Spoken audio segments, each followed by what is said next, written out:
Saya dokter V yang akan melakukan pemeriksaan arteri ya Pak. Jadi sebelumnya keluhan Bapak apa ya Pak?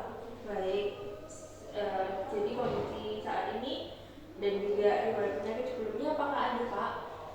Baik, baik Pak. Jadi saya akan melakukan untuk pemeriksaan arteri ya Pak. Jadi di mana nanti saya akan juga melakukan pemeriksaannya tuh melihat, kemudian juga saya akan melakukan perabaan juga pada beberapa titik arteri gitu Pak. Jadi sebelumnya Bapak bersedia untuk saya lakukan pemeriksaannya Pak.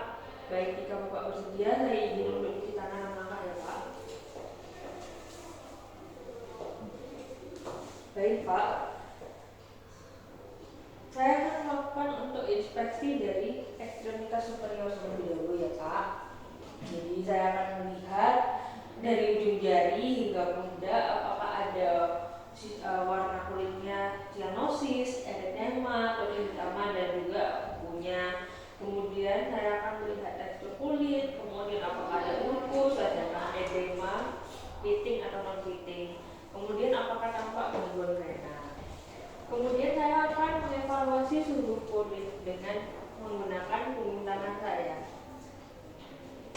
Baik, jika ada penurunan suhu merupakan tanda dari insufisiensi dari arteri.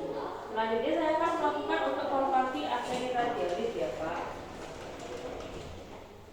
Dengan jari kedua hingga keempat dan merasakan simetris atau tidak dan juga kekuatan nadi. Baik karena simetris dan juga kekuatan nadi dan tidak dan bentuknya normal ya Pak, jumlahnya per menit.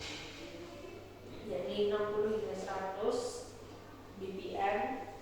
Selanjutnya saya akan melakukan palpasi terhadap arteri brachialis secara bersamaan. Bapak boleh agak ditekuk ya Pak tangannya ya Pak. Kemudian saya akan melakukan palpasi arteri brachialis menggunakan satu jari jempol saya. Baik Pak, selanjutnya saya akan melakukan untuk palpasi arteri karotis ya Pak dari belakang.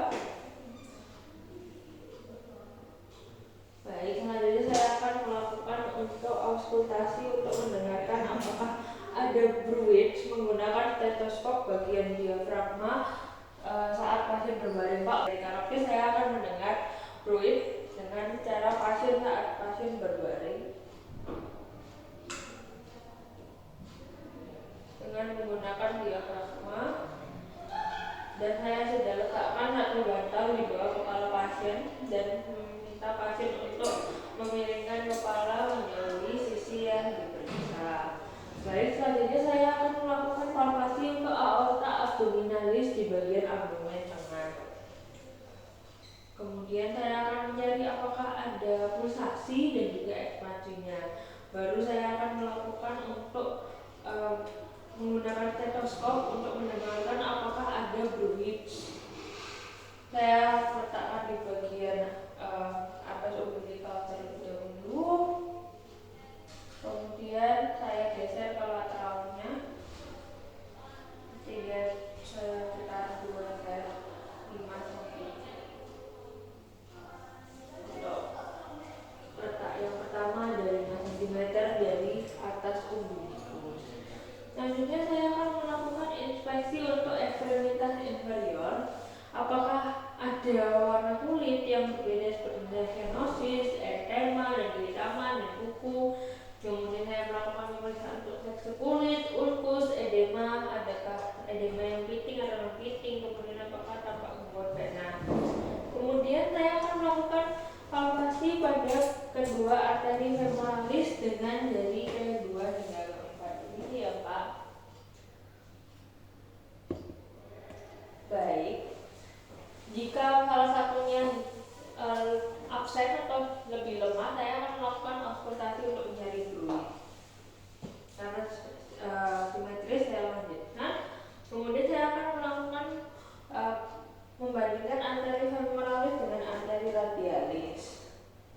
Apakah simetris atau tidak, saya lakukan di salah satu sisi. Baik, selanjutnya saya akan melakukan pemeriksaan untuk palpasi arteri popliteal.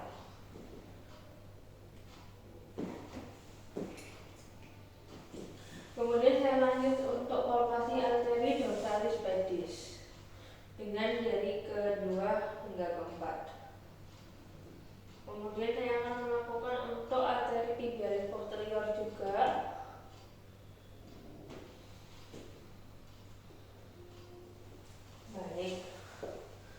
Baik Pak, selanjutnya saya akan minta untuk Bapak mengistirahatkan tangan Bapak ya Pak. Bapak boleh berdiri dulu karena saya akan melakukan untuk duduk dulu ya Pak. Sekarang saya akan melakukan untuk pemeriksaan alat tes. Jadi Bapak boleh duduk terlebih dahulu.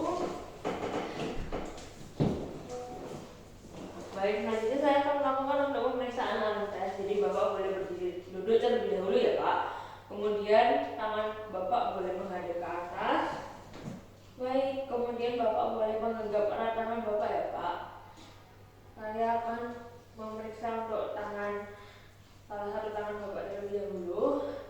Digenggam ya Pak. Baik, selanjutnya saya akan membendung arteri radialis dan ulnaris bersamaan. Kemudian Pak boleh tangannya dibuka kepalanya.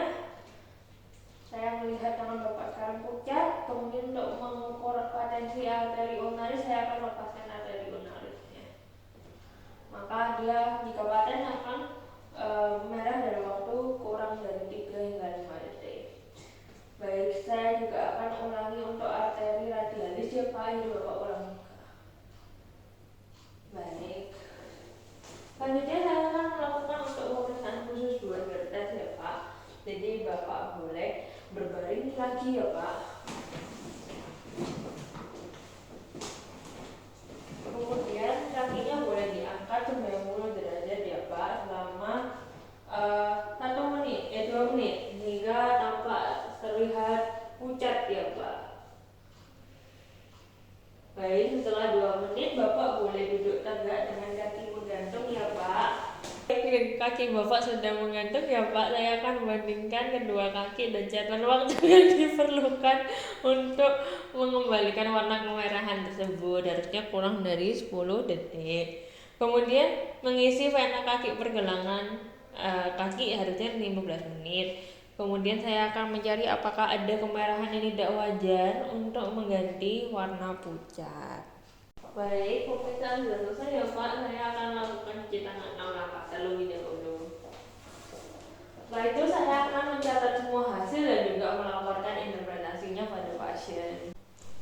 Baik Bapak, sekarang saya akan melakukan pemeriksaan napi ya Pak. Sebelumnya perkenalkan, saya Frida Bakri yang akan melakukan pemeriksaan tersebut. Jadi sebelumnya nanti saya akan memasangkan tensimeter ya Pak untuk mendengarkan tekanan darah Bapak pada bagian atas, tangan atas dan juga kaki bawah ya Pak. Nanti saya akan bagikan. Jadi apakah Bapak bersedia untuk saya lakukan pemeriksaannya Pak? Baik, jika Bapak bersedia Bapak boleh berbaring. Kemudian saya akan melakukan cuci tangan 6 langkah terlebih dahulu.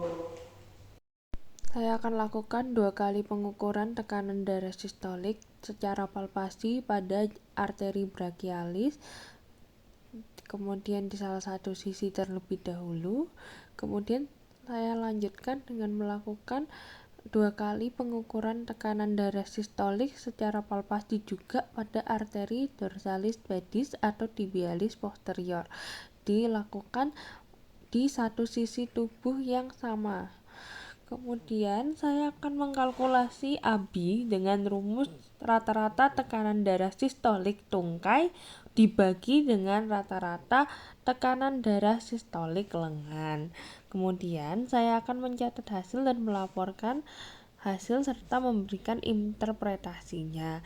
Kemudian saya juga akan membersihkan dan menyimpan alat-alat dan cuci tangan 6 langkah kembali.